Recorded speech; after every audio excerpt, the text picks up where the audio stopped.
Jessica Washington joins us from Sydney. So, Jessica, you've been covering this campaign. The opposition was up in the polls earlier this year, but then the ruling party, the Liberals, regained momentum. Give us the state of play with just an hour to go before polls close.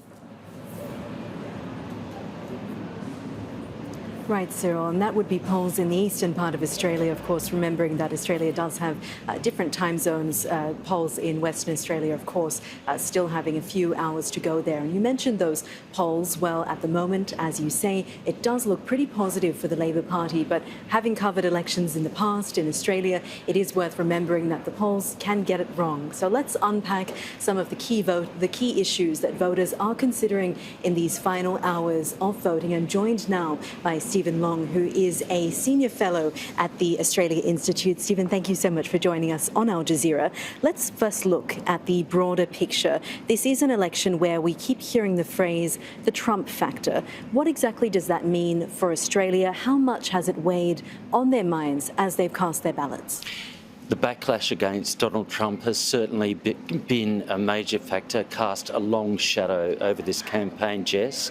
Unfortunately for Peter Dutton, he's been unable to shake the perception that he is Timu Trump, a cheap copy of Donald Trump.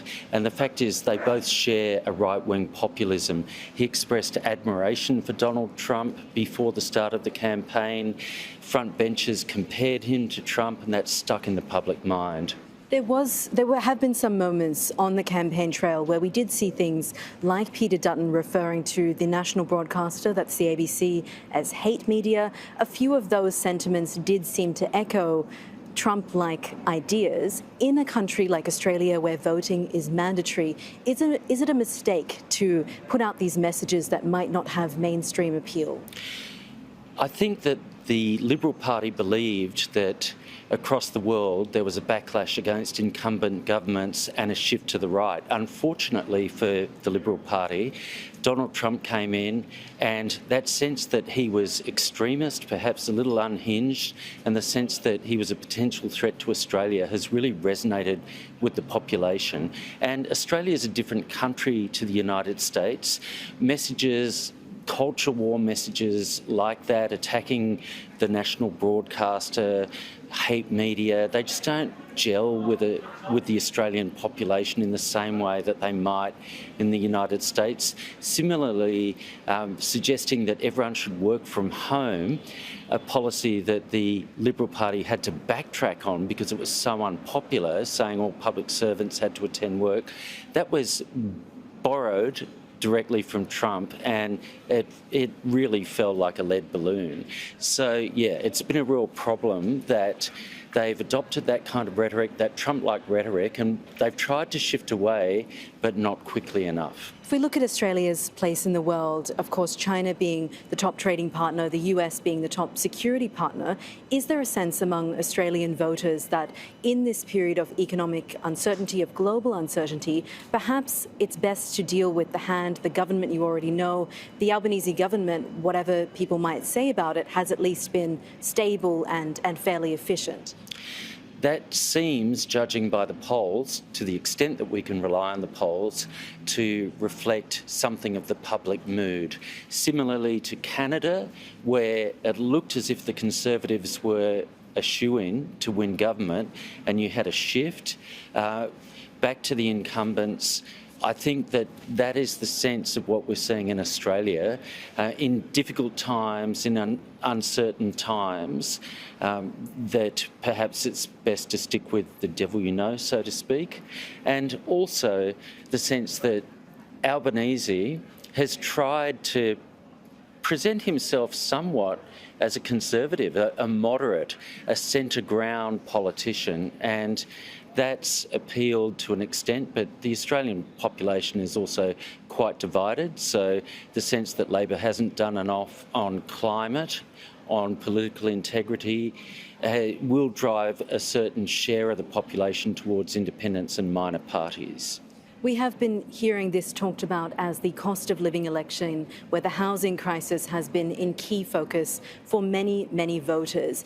Is that an issue that either of the major parties, the Liberal Party or the Labor Party, have either of them come up with solutions to this issue in Australia, where even groups like Amnesty International have shone the spotlight on the fact that housing in Australia isn't really seen as a basic human right?